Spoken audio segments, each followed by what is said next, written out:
that these marketers, it's just like what they need to do is kind of bring it back to the broader culture that they exist within.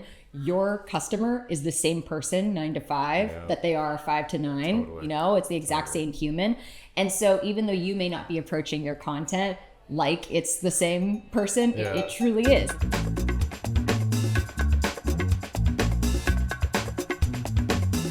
Welcome to our Culture Creators series with Linqia and Female Quotient. We are live in Cannes from the Female Quotient Equality Lounge, and I'm with the brilliant Heike Young. Thank you for joining us. Thanks so much for having me. Yeah, I'm honored. So you are, what is your title? You're at Microsoft. You're head of content, social, integrated marketing at Microsoft. You had 11 plus years, I believe, at Salesforce before. Now you're at Microsoft. You're also a fabulous creator yourself. Might be the first creator in this series, and a real creator. You have over 30,000 followers on LinkedIn. Your content's fantastic. Oh, thank you. You have a mindset of a creator, so honored to have you. Yeah, thanks for acknowledging that. And, I think being a creator also helps me kind of have a unique perspective as a social media manager for a brand, because I kind of see both sides. Like I see the brand side, and then I also see the creator side when it comes to these things. And so, like when I started my marketing career, actually my very first job ever in marketing was a social media manager. And so I was just looking at it through,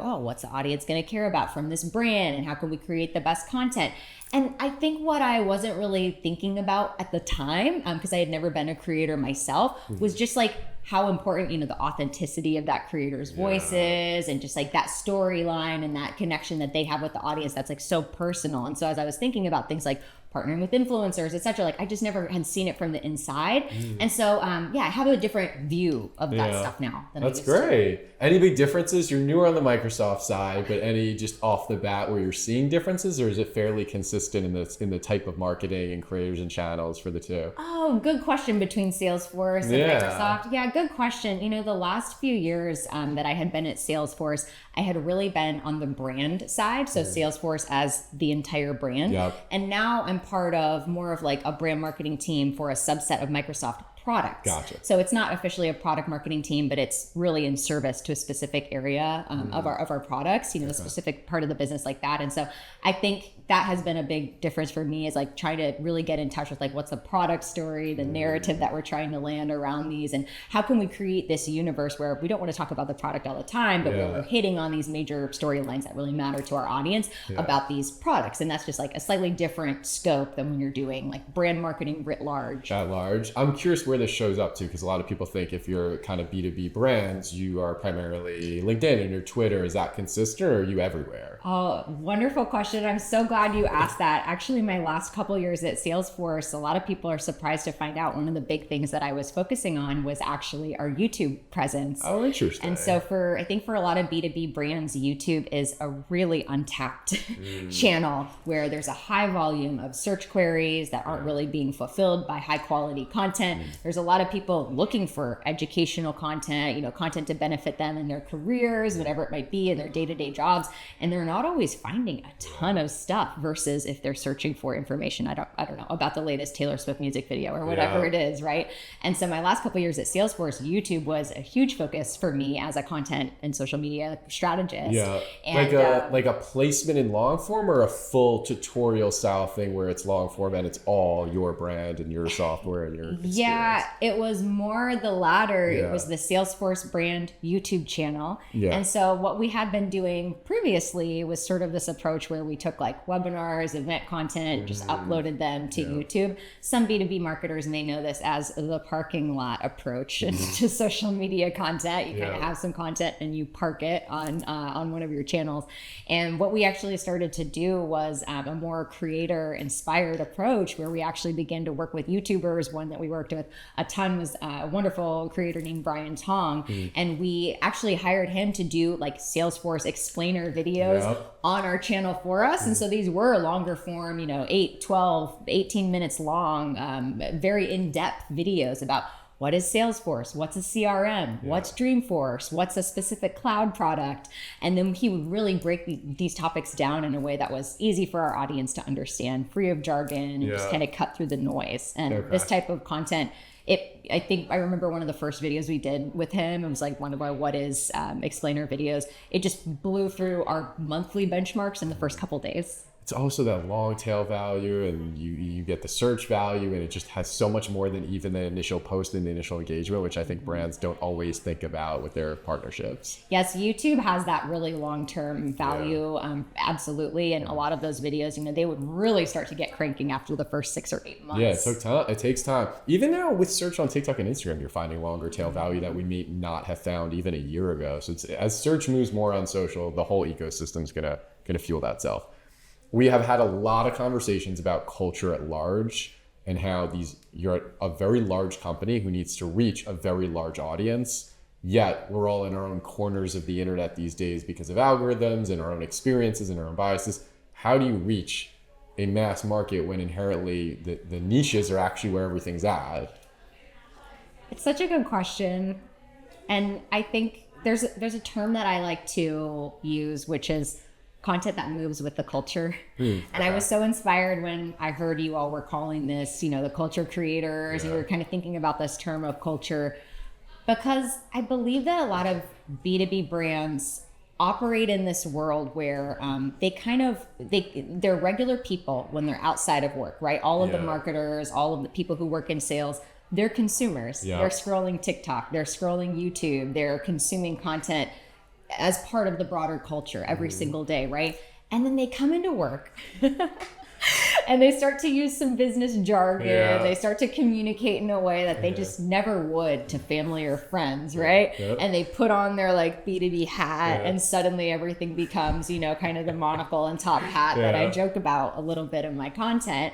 And I think that these marketers, it's just like what they need to do is kind of bring it back to the broader culture that they exist within. Your customer is the same person 9 to 5 that they are 5 to 9. Totally. It's the exact same human. And so even though you may not be approaching your content like it's the same person, it truly is. And so that real person is looking at it on YouTube or on your blog or wherever it might be. They're evaluating it with that same mindset. And to be honest, they're deciding in a couple seconds whether it's worth their time or not. And so I think just putting on that lens of, hey, does this feel relevant to the current moment in time, to the culture? Sometimes that actually requires us as brands, and I know this can be a tough pill to swallow as a marketer. That means opening up a little bit more flexibility in our content planning and calendars. I know we all like to plan things 6 months out, H1 calendars, editorial calendars, and things like that. It's not always possible to do that when you need to be flexible enough to create content, in the moment that's timely, that's relevant, that's seasonal. Yeah. Usually when I talk to brands and they're a little holding tight to control and they're saying, it's hard to like lose some of this control, I'll usually say to them, you have no control. You've already fully lost control. You have to just embrace that. And you can set a tone for the control that then happens out in the wild. And so that they know what you're about and your DNA and what you stand for. But in terms of picking the moments of culture and creating culture, I'm sorry, but most brands, it's over. Those days are over. So it was the illusion of control. The illusion of control, exactly. Talk about employees, because Ulta made news with their employee influencer program, and you started mentioning you're doing things in that space. Can you talk about this? Yes. I am super passionate about employee generated content, or EGC, as I've heard people start to describe this more and more. And so when I took this role at Microsoft Advertising, the products specifically that I support within Microsoft, I really began to dig into the numbers of our social media presence and kind of see what was working on our brand social accounts and what wasn't. And I got some great insights from that. I was like, this is the type of content our audience wants to see. I'd like to create more of this on the brand account. But then I started to dig a little deeper and I noticed that we had some great employees and executives who were regularly doing numbers on LinkedIn that far exceeded what we were doing on the brand account. And this jives with, brand accounts increasingly aren't getting the reach on some of these platforms that personal accounts are. And these personal profiles, some of these employees that I noticed, they didn't even have to be the most senior people to get amazing reach and resonance with their audience. In fact, sometimes it's better to not go with the highest title because those people are super busy. They can't create content on LinkedIn every single week. And we know that consistency of content is so important, right, to building a presence. And so, I've been working with a few people across my team on what does this look like in terms of structuring this approach, some content pillars, guidance for creating that content, simple things like, hey, these are some of the most optimal times to post. Here's some key pieces of content you could pull from, like a broader pillar asset. You could make your own derivatives from that, and that will be some excellent thought leadership for you, and put your own spin on it, add your own flavor. But like, here's something to start from, because creators, nobody wants to start from zero. And so I find that that's like a really helpful foundation for them to set. And we've been super excited about the results of this program. Oh, that's great. I think one of the very first videos that we did, I was amazed. It was like our first couple of days, we saw the views that a typical post from our brand account usually gets in a week, you know? And so very quickly starting to see some amazing outcomes, and just the engagement. I think people are so much more likely to comment on a post from a person than a brand. There's also no downside. At the end of the day, your employees are now more engaged. You're getting content for, not the price of mega influencers.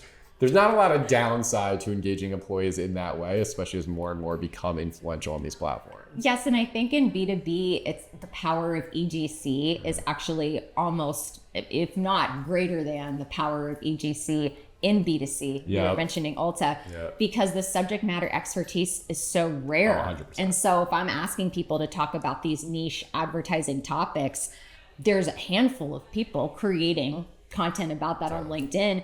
It's certainly not like beauty products. Think of all the people making mascara videos, right? And so you're asking your employees to do that. I'm not saying it's a bad idea. It's a wonderful idea, but there's a lot of other competition to stand out. And so I think in B2B, we're going to see kind of this area of EGC and all the untapped potential really, really skyrocket over the next couple of years. Yeah.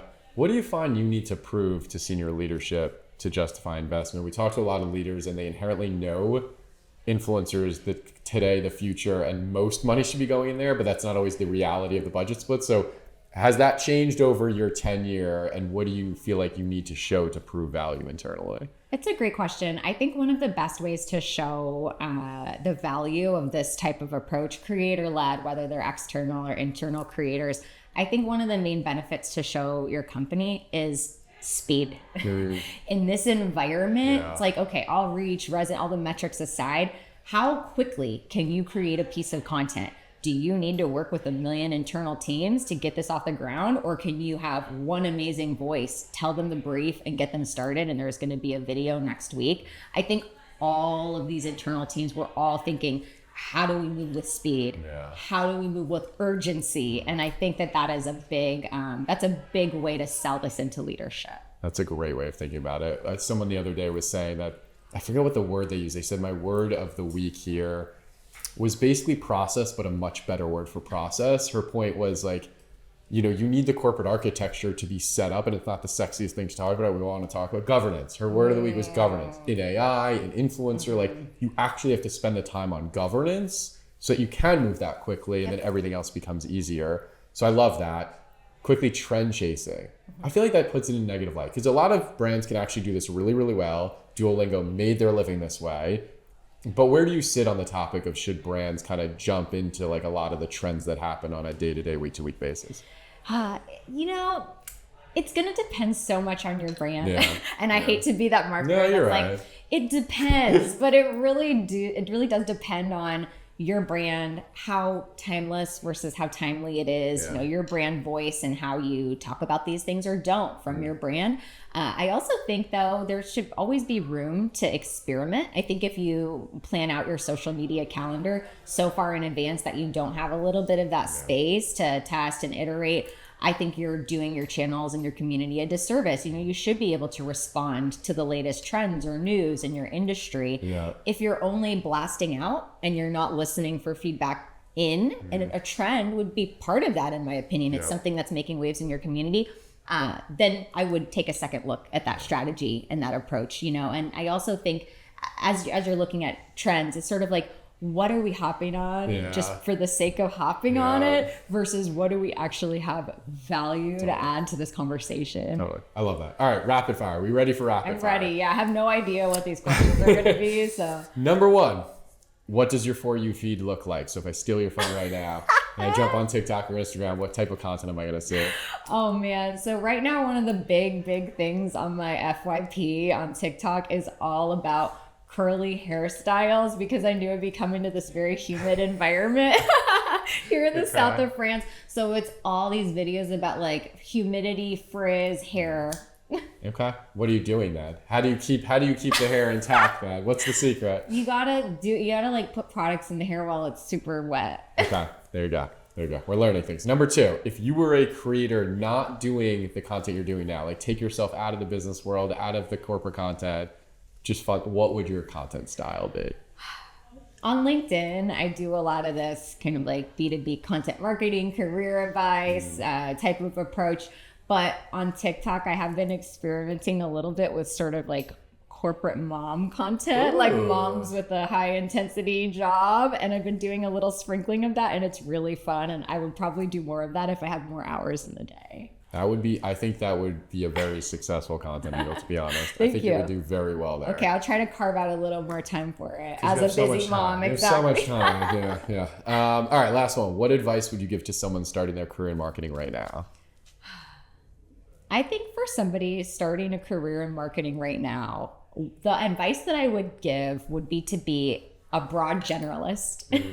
Okay. And I think that a lot of the specific roles in marketing are going to evolve and change with things like generative AI, with so many other factors affecting our industry.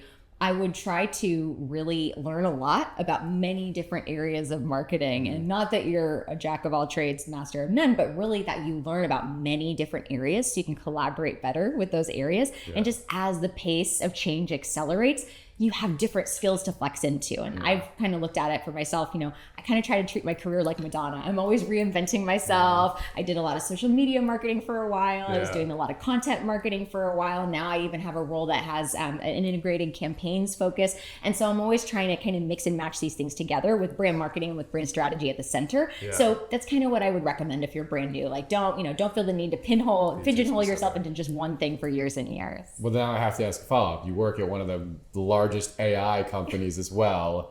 Not AI processes and systems, but actual AI content. Have you done anything there? Where do you stand here?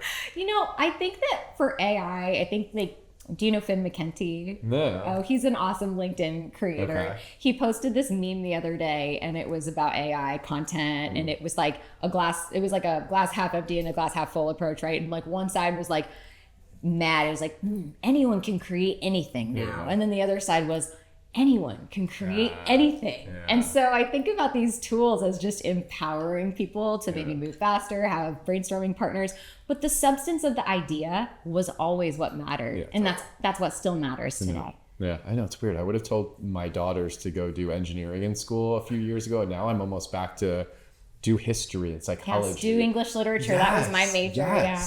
Like the language and the storytelling is what will become increasingly rare as a skill set, and we're all going to be able to code through prompts. So maybe development isn't this. We'll see. It's going to be an interesting world. Absolutely. Well, thank you for doing this. This was fantastic. Thank you, Keith. Loved having you on. Yeah, it was awesome being here.